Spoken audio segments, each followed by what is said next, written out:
9 سال کی بچی سے شادی کرنے کے اوپر اعتراض ہو رہا ہے ہمارے مسلمانوں کو، اور انہی مسلمانوں کو کبھی 6 سال کے بچے کو ذبح کرنے پہ اعتراض نہیں ہوا۔ ہمیں چونکہ اپنے نبی کے نبی ہونے کے اوپر مسئلہ ہے، اس لیے ہم اس اعتراض میں کی زد میں آ جاتے ہیں، ورنہ اس کی زد میں آ ہی نہیں سکتا مسلمان۔ کیونکہ عائشہ کی عمر کے اوپر اعتراض کرنا اللہ کے نبی علیہ السلام کی نبوت پہ اعتراض کرنا ہے۔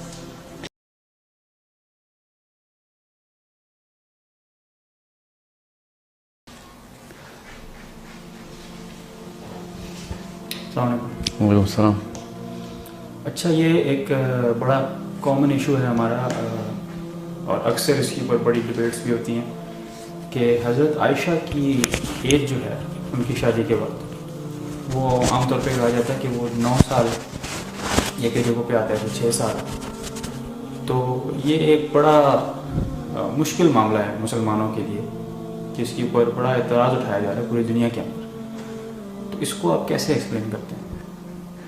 دیکھیں، حضرت عائشہ کی عمر پہ اعتراض کرنا جو ہے نا، 2 سطح کے اوپر اس کا آپ کا جو سوال ہے نا، اس کی 2 شاخیں ہیں۔ ایک تو یہ کہ کیا یہ بات تحقیق سے واضح ہے کہ حضرت عائشہ کی عمر اتنی تھی؟ تو کافی جگہوں کے اوپر اس نے کمپلیٹ اینگلز سے ملتی ہے۔ ایک حدیث جو حضرت ابوبکر کے ساتھ جب پہلی دفعہ یہ بات کی اللہ کے نبی علیہ السلام نے کہ اللہ کی طرف سے یہ حکم آیا ہے، تو ان کا جو ریئیکشن تھا وہ بھی ریکارڈڈ ہے۔ سو یہ بات جو سوچنا کہ کیا یہ بات صحیح ہے کہ نہیں، تو اس میں تو کوئی شک کی گنجائش نہیں ہے۔ ایک بڑی عمومی رائے چل رہی ہے آج کل یوتھ میں کہ نہیں، یہ تو مورخین نے خود ہی لکھ دیا، اصل میں ایسا کچھ نہیں تھا۔ ان کے اندر پھر ایک مسئلہ ہے، ان کی سائیکالوجی میں ایشو آ چکا ہے۔ میں آپ کو ایکسپلین کرتا ہوں وہ کیسے، کیونکہ اس سے جو دوسرا پوائنٹ نکلتا ہے وہ یہ ہے کہ آپ کو یہ مسئلہ کیوں درپیش آ رہا ہے کہ عائشہ کی عمر کیا تھی۔ That actually is indicating a problem in your basic psychological construct of your belief. کیونکہ عائشہ کی عمر کے اوپر اعتراض کرنا اللہ کے نبی علیہ السلام کی نبوت پہ اعتراض کرنا ہے۔ میں اس کو ایکسپلین کرتا ہوں، کیونکہ یہ سارے واقعات اللہ تعالیٰ کے ہاں کوئی کوئنسیڈنس نہیں ہوتے۔ اللہ تعالیٰ ہر چیز بائی ڈیزائن کروا رہے ہوتے ہیں، اسپیشلی اپنے انبیاء کے اوپر۔ تو وہ قیامت تک کے آخری بندے نے جو پیدا ہونا ہے، اس کے لیے اس کی رہنمائی ہو رہی ہوتی ہے ایک ایونٹس کے ساتھ، جو کہ کسی بھی نبی کے ساتھ ہو رہا ہو، اسپیشلی جو قرآن پاک میں آ جائے، جو پروفیٹ صلی اللہ علیہ وسلم کے ساتھ ان کی لائف میں ہوا۔ So whenever we actually start to or when we get a question, especially in the West, کہ your prophet married a 9-year-old, so you have to actually naturally have a disposition that he's actually conflicting to the very pedestal of prophethood of our Prophet صلی اللہ علیہ وسلم، ورنہ تو یہ مسئلہ ہونا نہیں تھا۔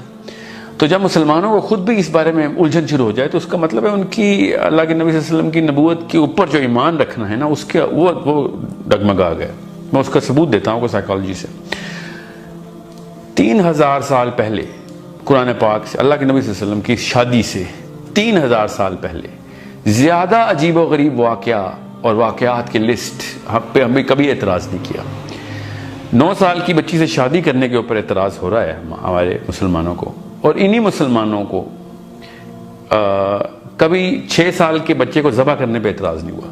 کبھی بھی نہیں میں نے سنا، اسپیشلی ویسٹ میں، کہ 6 سال کا بچہ حضرت ابراہیم نے ذبح کیوں کیا اپنے بیٹے کو؟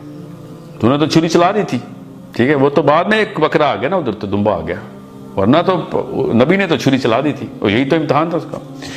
اور یہ کوئی امتحان نہیں ہے کہ اللہ کے نبی صلی اللہ علیہ وسلم نے عائشہ سے شادی کی، امتحان تو زینب سے شادی کرنے کے اوپر تھا، ٹھیک ہے۔ وہ تو عرب نے اعتراض کیا تھا، آپ کے نبی صلی اللہ علیہ وسلم نے اس اعتراض کو کیسے کاؤنٹر کیا، تو ہم اس کا آنسر دے رہے تھا، مگر چونکہ مسلمانوں کا علم بھی ذرا کم ہے، ان کو حضرت زینب کی شادی کا پتہ بھی نہیں ہے زیادہ تر کو، تو ویسٹ جو ہے وہ اس بارے میں اس لیے وہ زیادہ بات چیت نہیں کرتا۔ جو حضرت عائشہ کے اوپر اعتراض کرتے ہیں، وہ وہی لوگ اعتراض کرتے ہیں جو خود اپنے نبی کو 6 سال کے بچے پہ چھری چلانے کے اوپر ڈیفینڈ کرتے ہیں، کیونکہ ان کو اس کے نبی ہونے کے اوپر مسئلہ نہیں ہے حضرت ابراہیم کے۔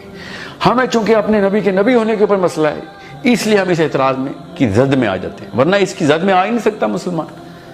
کہ یار اللہ تعالیٰ کا حکم ہے جو بھی حکم ہے. دوسری بات, میں ایز اے مسلم آپ کو بتا رہا ہوں, تھنکنگ مسلم, اس بات کی بھی ضرورت نہیں ہونی چاہیے کہ اللہ کا حکم تھا کہ نہیں تھا. نعوذ باللہ, اللہ تعالیٰ کے نبی صلی اللہ علیہ وسلم نے اگر کوئی بات کی ہے تو آپ اس کے اوپر مقدمہ کر رہے ہیں یہ سوچنے کی کہ اگر اللہ کا حکم تھا یا نہیں تھا. یہ سوچنا ہی مقدمہ ہے اللہ کے نبی صلی اللہ علیہ وسلم کی فراست کے اوپر کہ why did he go towards this decision. So یہ جو مسلمان یہ سوچتے ہیں نا کہ یار 9 سال کی بچی سے شادی کی, اس کو اصل میں سائیکولوجیکل کانسٹرکٹ یہ ہونا چاہیے تھا کہ اگر پروفیٹ صلی اللہ علیہ وسلم نے 9 سال کی بچی سے شادی کی ہے تو ہمیں اس کے فائدے اور سے اور فائدے بتائیں. اس کو مقدمے کے طور پر جو دیکھتا ہے اس کے ایمان میں شدت سے کمی ہے. اور پھر اس کے اوپر وہ والا بندہ جو بھی اس کو یہ پروو کرنے کے لیے یہ کھوج لگانا شروع ہو جائے کہ نہیں 9 سال نہیں ہوں گی, 29 سال ہوں گی. ایک نے تو کہہ دیا 48 سال کی عمر ہے, ٹھیک ہے. اور میں نے خود سنا ایک صاحب تو کہہ رہے تھے کہ یہ تو مورخین نے لکھا ہوا ہے, اصل میں تو سنت حدیث ہے نہیں اس کے اوپر. سو ہزار ایسی چیزیں جو مورخین سے ہم تک پہنچی ہیں اور بڑے تواتر سے پہنچی. اس کے اوپر تو حدیث بھی ہے, وہ بھائی صاحب کو شاید حدیث کا پتہ نہیں چلا یا پھر وہ پھر منکر حدیث ہیں. بہرحال منکر نبوت کا تو مقدمہ کیا جا سکتا ہے کہ منکر ایمان نبوت, کہ بھئی میں نبوت کے اوپر, اللہ کے نبی صلی اللہ علیہ وسلم کے اوپر نبوت پہ ایمان رکھتا بھی ہوں کہ نہیں, مجھے یہ تحقیق کرنی پڑے گی کہ عائشہ کی عمر نکالنی شروع کر دی ہے. سو ویسے بھی جس بندے کو, اچھا دوسرا جو شاخ ہے اس کی وہ یہ کہ اللہ تعالیٰ نے خود قرآن پاک میں کہہ دیا کہ تمہارے بیویوں کی اگر حیض شروع ہو جائیں تو تمہارے نکاح کے بعد اگر ان کا حیض شروع ہو جائے, اس کا مطلب ہے کہ حیض آنے سے پہلے بھی شادی ہو سکتی ہے. تو یہ تو پتہ نہیں کیسے ڈیفینڈ کریں گے آج کل کے جو ہے نا لیفٹ ریڈیکل مسلمز کہ جو چائلڈ میرج کے خلاف ہوئے ہیں, ان کو how do they actually settle their psychology کہ جب قرآن پاک کی یہ آیت پڑھتے ہیں وہ یا تو وہ پڑھتے ہی نہیں یا پھر وہ ان لوگوں میں بیٹھے ہیں جن لوگوں نے اعتراض تو کیا ہے قرآن پاک میں اور انہوں نے ان کو قرآن نہیں سکھایا اس, کیونکہ یہ تو معترضین سے قرآن سیکھتے ہیں نا ہمارے ویسٹرن مسلمز جو ہیں. جب تک کسی چیز پہ اعتراض نہیں ہوتا ان کو اپنے دین کا ہی نہیں پتہ ہوتا. سو بیسک سمپل سا آنسر یہ ہے کہ اگر ابراہیم علیہ السلام کی حضرت اسماعیل کے گردن پہ چھری چلانے کے, اور یہودی تو کہتے ہیں حضرت اسحاق پہ چلائی تھی نا, تو چلیں جس پہ بھی چلائی تھی, تھا تو انسان کا بچہ ہی اور وہ بھی اپنا ہی تھا, وہ تو کہتے ہیں وہ بڑا بچہ زیادہ عزیز اسحاق تھا, اس کے اوپر جب چھری چلائی تھی تو یہ this should have been a very big case on them, but we don't, because ہمیں حضرت ابراہیم کی نبوت کے اوپر کوئی اعتراض نہیں, نہ ہی ان کو ہے, اس لیے دونوں نے اعتراض نہیں کیا.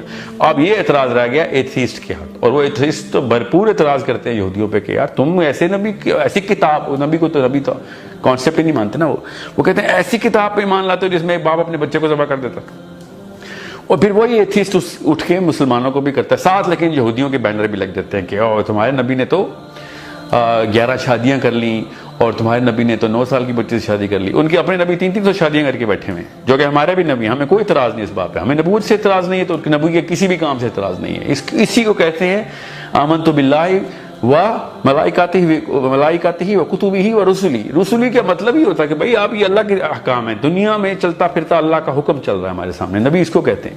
اب نبی اللہ تعالیٰ جو بھی حکم دے, اب ہمیں اس طرح, اور یہ ایک بہت ہی بڑا انڈیکیٹر ہوتا ہے. میرا اپنا فلسفہ یہ ہے اس پہ کہ اللہ تعالیٰ جان کے انبیاء سے ایسے ٹیسٹ کرواتے ہیں. جیسے حضرت ابراہیم سے جب ذبح کروایا, حضرت زینب سے جو شادی کروائی, حضرت عائشہ سے جو شادی کروائی, وہ تو مجھے تو یقین ہے عرب نے اس کا کوئی اعتراض نہیں کیا تھا. یہ تو بعد کا اعتراض ہے ہمارا اپنا, عرب کو کوئی ٹینشن نہیں تھی اس بات سے. مگر اللہ تعالیٰ نے جان کے انبیاء سے ایسے کام کروائے ہیں جو قیامت سے پہلے پیدا ہونے والے آخری دن میں جو بچہ پیدا ہوگا, جو ایٹ لیسٹ جو بندہ ہوگا, جو سوچتا ہوگا, اس کے ایمان کے ٹیسٹ ہوتے ہیں کہ نبی اگر اس کے مطابق زندگی گزارے گا تو پھر وہ ایمان لائے گا, یا نبی کسی اور مطابق زندگی گزارے جو اس کے اپنے مزاج میں پوری نہیں اترتی تب وہ ایمان لائے. اگر اس کے مزاج کے خلاف نبی کام کر رہا ہے تو اس کو پھر اپنا مزاج بدلنا پڑے گا. یہ ہے اسلام کا جو ایمان کے ٹیسٹ ہے. ہم لیکن چاہتے ہیں کہ نبی صلی اللہ علیہ وسلم وہی کام کریں جو اس وقت ہمارا اس معاشرے میں, ہمارے معاشرے کے نارمز ہیں, اس کے مطابق نبی چل رہا ہو.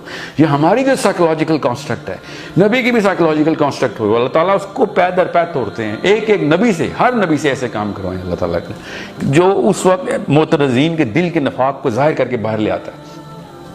اور یہی بات ہے کہ میں سائنس کی بنا پہ اسلام کے اوپر ایمان کے خلاف ہوں. جب کوئی ویسٹرن یا کوئی اور فلسفی اسلام کو پوری کرے تو ہم مان لیتے ہیں, اور قرآن پاک کے نسخے انگلینڈ کی کسی یونیورسٹی کو ملے, عرب میں سے، جورڈن میں سے، انہوں نے کہا یہ دیکھو قرآن پاک ان کا درست ہے، اور مسلمانوں نے وائرل کرنا شروع کر دیا کہ دیکھا ہمارا قرآن درست ہے۔ انگلینڈ کی یونیورسٹی نے بتا دیا تو لوگوں کا ایمان تازہ ہو گیا، اور لوگ کہہ بھی رہے تھے یہ دیکھیں ہمارا ایمان ہے تازہ ہوا ہے۔ نعوذ باللہ اگر وہ غلط ثابت کر دیتے تو ایمان فارغ ہو جاتا ہمارا۔ یہ حالات ہیں ہمارے کہ ہم ان کی ریسرچ اور ان کی سائیکولوجیکل کانسٹرکٹ کے تابع ہو گئی ہیں ہماری سائیکالوجی کہ جب وہ صحیح کہیں گے تو تب صحیح ہوگا۔ ہمارا ایمان اثر نو اس کی تجدید ہونے والی ہے اگر ہم اس طرح کی باتیں سوچ رہے ہیں۔ یہ سوال کرنا ہی آپ نے اس ایمان کے اوپر درار ڈالنا ہے کہ اللہ کے نبی صلی اللہ علیہ وسلم نے شادی کیوں کی؟ اللہ تعالیٰ کے نبی صلی اللہ علیہ وسلم 100 شادیاں کرتے، ہمیں کیوں اعتراض کرنا تھا؟ عجیب سی بات ہے۔ اس بارے میں تو مجھ سے سوال کیا گیا تھا کہ ہمیں 4 شادیوں کی اجازت اللہ کے نبی صلی اللہ علیہ وسلم نے 11 کیوں کی؟ سوچیں تو صحیح، یہ حالات ہو گئے ہیں کہ ان کو نبی کا لفظ ہی نہیں سمجھ آیا ابھی تک۔ وہ رسول تک تو بہت بات کی بات ہے، رسول تو فلسفہ لے کے آتا ہے نا، نبی فلسفہ تو نہیں لے کے آتا، پرانے فلسفے کو آگے پورا کرتا ہے۔ رسول کا تو بہت آگے کا مقام ہے جو ان لوگوں کو کیا سمجھ آنا ہے۔ So this is a problem of philosophical dissonance. 2 فلسفے ٹکرا جاتے ہیں تو جس فلسفے کے اصل میں تابع ہوتے ہیں اس کی نمائش ہو جاتی ہے۔